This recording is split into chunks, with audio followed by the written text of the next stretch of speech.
మన ఉన్న వెళ్ళి అసలు రంగు ఏంటనే తెలుస్తుంది. ఆయన ఊరి వెళ్ళి మారుస్తుంటాడు కానీ అసలైన రంగు అతను నిన్న బయట పెట్టిండ్రు. నిజంగా మన ఉద్యమం ఇంత శాంతియుతంగా జరుగుతుంది కాబట్టి ఇది గుర్తుంచుకోండి.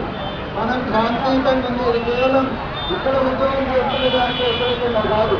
మొత్తం సీమాంధ్ర ఉద్యోగులు చేస్తే సీమాంధ్ర ఉద్యమం ఆ కుట్రను బయట పెట్టడానికి మనం చేస్తున్న ఉద్యమం ఇది ఇక్కడున్న ప్రతి ఒక్కళ్ళు కూడా గమనించాలి.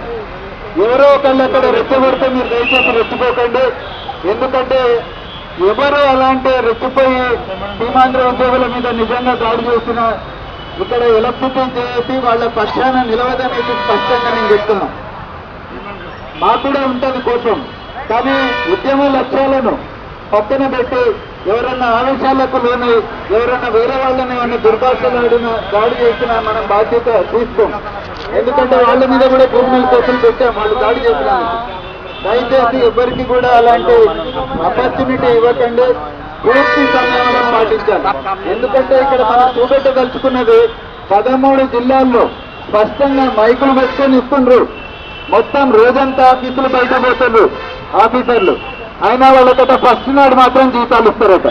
నెలంతా పని పెట్టి తిరుగుతున్నా సరే జీతాలు ఇచ్చే కార్యక్రమము అక్కడ.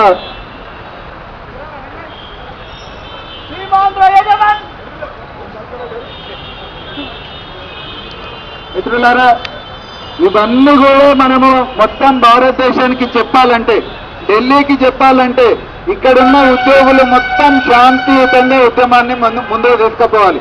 ఒక్కళ్ళు ఆవేశానికి లోనైనా మొత్తం ఇంత పెద్ద పాల కుండలో ఒక విషపు చుక్క లాగవుతుంది. దయచేసి అది గుర్తుంచుకోండి, పెట్టుకోండి. మనం ఇప్పుడే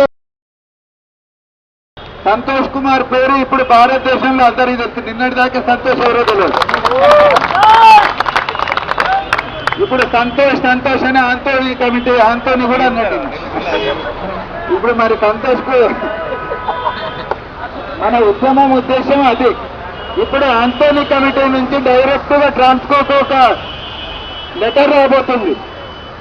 డైరెక్ట్ సీఎం కు కూడా కాదు, ఆంటోనీ కమిటీ నుంచి నేరుగా ఇక్కడికి ట్రాన్స్కోకు లెటర్ రాబోతుంది. మొత్తం ఫ్యాక్ట్ షీట్ అనేది రిపోర్ట్ వాళ్ళు అడగబోతున్నారు. అది కూడా గుర్తుంచుకోండి.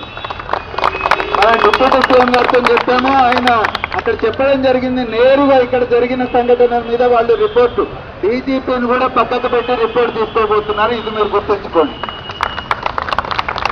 మన ఉద్యమం శాంతియుతంగా ఉంటేనే ఇది జరుగుతుంది. అట్లనే మీరు కూడా పెద్ద ఎత్తున లోపల ఉన్న తెలంగాణ ఉద్యోగులందరినీ తీసుకురావాలి. రెండోది, మెసేజ్లు అందరూ పంపుతున్నాం కానీ చాలా మంది రావట్లేదు.